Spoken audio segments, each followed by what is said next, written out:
Hey guys, Slimber here, and today we're doing a video on Tucker fucking Carlson.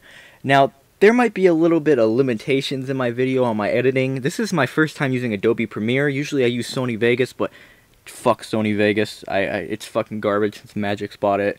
And also, I'm using a different mic. I'm using my old mic since apparently, we're gonna find out today, but apparently my Blue Yeti has been crashing my fucking computer. So, anyways, so the audio might be different. Anyways, let's just get right into the video, shall we? There's always something a little poignant about the end of something. Maybe that's why people get drunk on New Year's Eve, to forget it. It's sad to think that a whole year is over. But if you think New Year's is depressing, how would you feel if you thought that all life on this planet was ending soon? Yo, I'd be fucking happy as shit, bro. Fuck this planet, yo. Fuck all life. 3 million years of human history erased forever. Sad, isn't it? I just fucking said it was the greatest thing of all time! Chris Hayes thinks so. Chris Hayes is what every man would be if feminists ever achieved absolute power in this country. Apologetic, bespectacled, and deeply, deeply concerned about global warming and the patriarchal systems that cause it. Holy shit, you just made feminism sound fucking awesome. Anyways, I don't think it's only feminists that care about those ideologies, but whatever. On Friday, Hayes hosted a town hall event on MSNBC with Congresswoman Alexandria OcasioCortez. It was designed to promote her Green New Deal. This apparently seemed like a wise idea to executives over at NBC. The very same news outlet that spent 2 years lying to you about Russia brings you a 29-year-old former bartender to teach you about science. Funny how the dude who pretends to relate with the common man would like to criticize another network for lying. You're about the most unordinary person I know. You're an elitist. You're an asshole. No. But see, I'm an out-of-the-closet elitist. I don't run around pretending to be a man of the people. I'm absolutely not a man of the people at all. Hayes framed the terms at the outset of the show. Unless you do exactly what Dr. OcasioCortez says, the entire human race has only 12 years to live. What we have to do to avoid the most catastrophic effects of climate change is to cut emissions in half in 12 years. So Tucker's already discredited at this point, because Tucker says that this guy says that the apocalypse is going to happen in 12 years, but if you just listen to what he just said, that's not what he said. Though I don't necessarily agree with the time frame, there are many scientists, majority of scientists, who agree that we need to get this shit cut down soon. Like, very, very soon. It could be less than 12 years. 12 years. That's the project we've been tasked with by the Earth.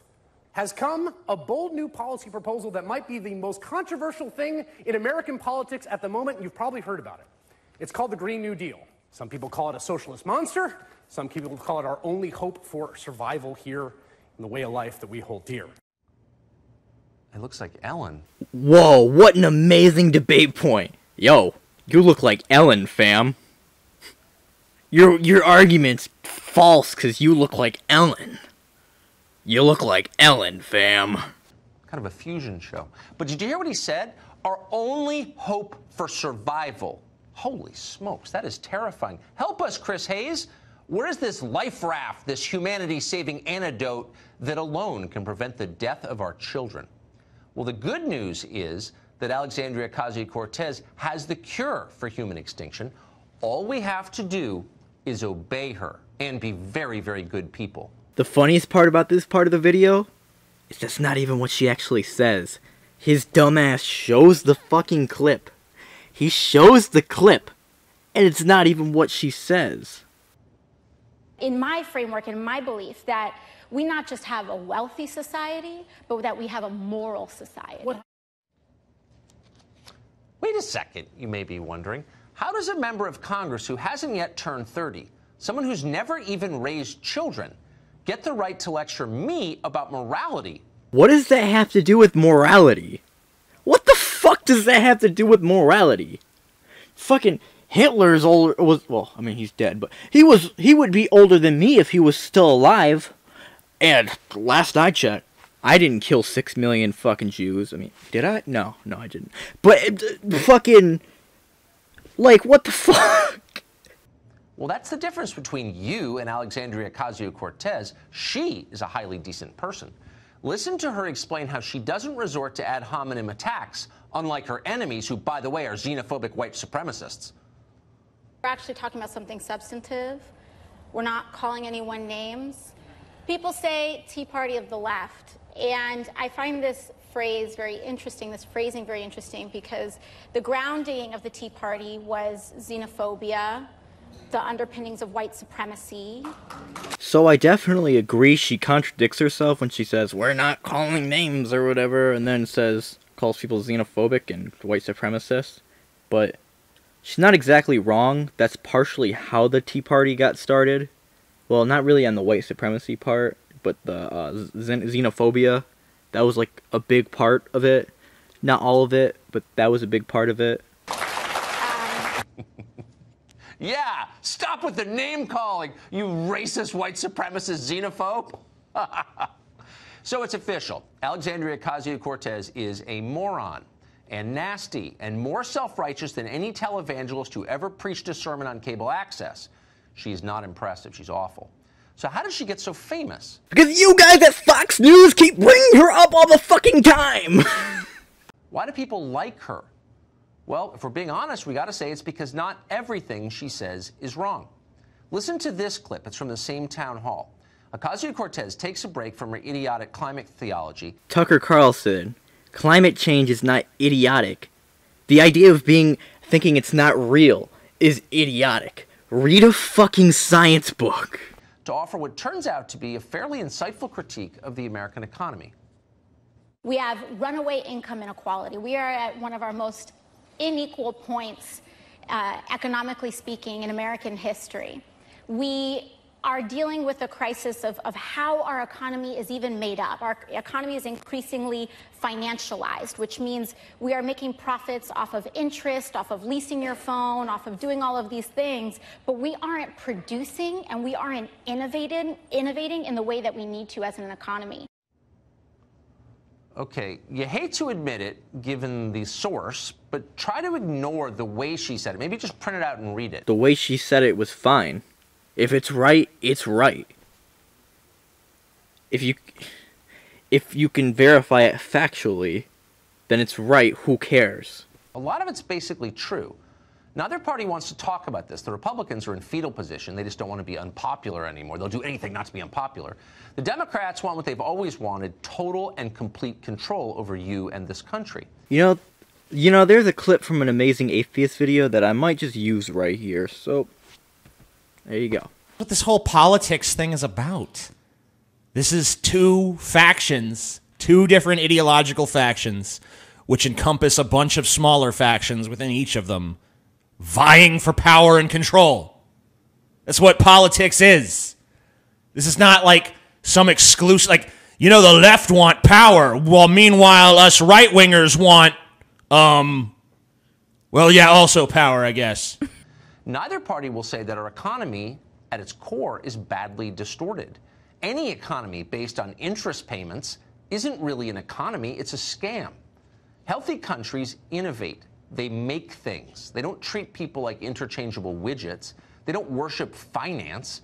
In a healthy country, bankers aren't... So I agreed what you were saying up until then, and the only reason I really disagree with this part is I don't think I know anybody that considers bankers heroes. Does anybody consider bankers heroes? Private equity is not the highest paid profession. Nobody brags about working at a hedge fund. In America right now, we have the opposite, unfortunately. And that's why Alexandria Ocasio-Cortez has a constituency. Not because she's impressive, she's not, but because she's one of the very few people who will say the obvious about growing corporate tyranny in this country. That doesn't mean she's right about anything else. Taking power from the banks and giving it to Ocasio-Cortez, as she proposes, would not solve our problems. It'll just put an even dumber person in charge. But she's right about the financialization part. So I decided to look through the comments, because I knew I was going to fucking cringe. Let's see these comments, shall we? Alright, what is the first comment? AOC said that the world is going to end in 12 years. Socialism destroyed Venezuela in 12 years. Coincidence? Well, no, because socialism did destroy Venezuela. Inflation did. I'll do a video on that at some point, but if you'd actually, like, you know, would listen to somebody like Tucker Carlson and, you know, did your own research, you would find that. Alright, this one. I think the Dems could be right. If they win in 12 years, climate change policies could end civilization as we know it. Dark Ages! Okay, this one seems nice. She's so smart. That's pretty nice. Wahaha, she's a dope. Don't say you will. Oh, shit. If I was Trump, I would ask the star, quote-unquote, economics major, Alexandria OcasioCortez. What? Cortez? Don't say you will. So, what even is this next comment? AOC looks pretty white to me. Okay. She's a communist! Not really, but okay. You know how many people Stalin killed? A lot. But there's more types of communism than Stalinism. And she's not a communist, she's a socialist. Very different. OcasioCortez. They couldn't even be bothered to, like, play with the name a bit. They just put, like, OcasioCortez. Goddamn comment right here. This makes me mad, so I went out and started all 3 chainsaws, both cars, 2 tractors, and the weed eater, and let them run for an hour. So you hear that the world may be fucked. So your first fucking thought is, let me make it worse! Like, what, you see your house on fire, so you go throw fucking wood into the fire to make it fucking burn faster? Anyways, guys, that's all. Leave a like, leave a comment. If your house is on fire, throw fucking paper into the fire just to make it burn faster. Yeah, Slimber out.